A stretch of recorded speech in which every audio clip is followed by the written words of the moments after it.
Now, for more on last night's State of the Union address, I am joined by my colleague, Jim Malone, VOA's national correspondent.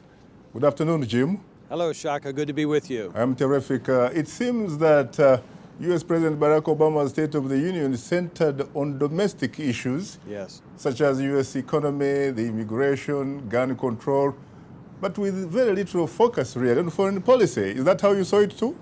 Oh, definitely, Shaka. In fact, I have a copy here with me, and of the 12-page address, I'd say about 8 pages were devoted to the U.S. domestic economic situation. That's not unusual. The economy remains the #1 issue for all Americans. And it's interesting that 4 years after Mr. Obama first took office, the unemployment rate in the United States is still about the same, just under 8%. So in some ways, not much has changed. There is some feeling the economy is getting a little bit better. The president wants to capitalize on those improvements, but he's going to have a difficult time with Republicans in Congress. Their focus is to cut the deficit, which means they have a far different view of the role of government. And I'd say really that's what we're talking about in the Obama administration, is 2 different views of the role of government. Republicans want a lot smaller central government. Now, Jim, talking about the Republicans, any particular reason as to why the response was delivered by 2 individual senators? It's a good question. Both were Republicans. Marco Rubio, a rising star, son of immigrants. He brings youth and appeal to ethnic voters to the Republican side, something they dearly need. The other response was given by Senator Rand Paul of Kentucky. You may recall his father, Ron Paul, was a congressman from Texas who ran a few times for president. Rand Paul represented the Tea Party movement in the response. This is relatively new. They've done this for the past 3 years.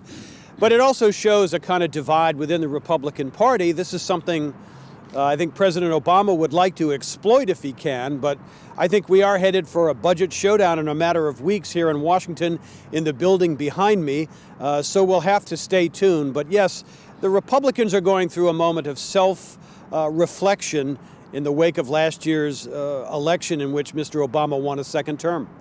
You know, Jim, as I watched and listened to the address, I somewhat thought that, wait a minute, isn't the African continent on the radar? And then I heard, of course, countries like Mali and Somalia, but there are people there who are saying, why does it seem that the United States is basically focused, targeting really the fight against terrorism? It seems as though, Shaka, that's a reality, and in some ways it's interesting because it hasn't changed much from the George W. Bush administration to the administration of Barack Obama.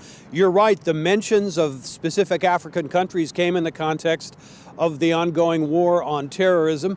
There was an interesting passage a little later on where he talked about trying to address world poverty. I thought that was interesting, but that part of the address was more aspirational. There were no specific programs.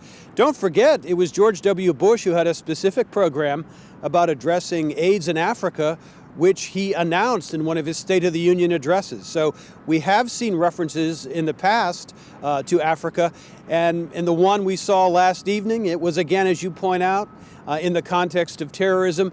That is going to be an ongoing issue of concern for U.S. officials moving forward, particularly as al-Qaeda gets squeezed in places in the Middle East.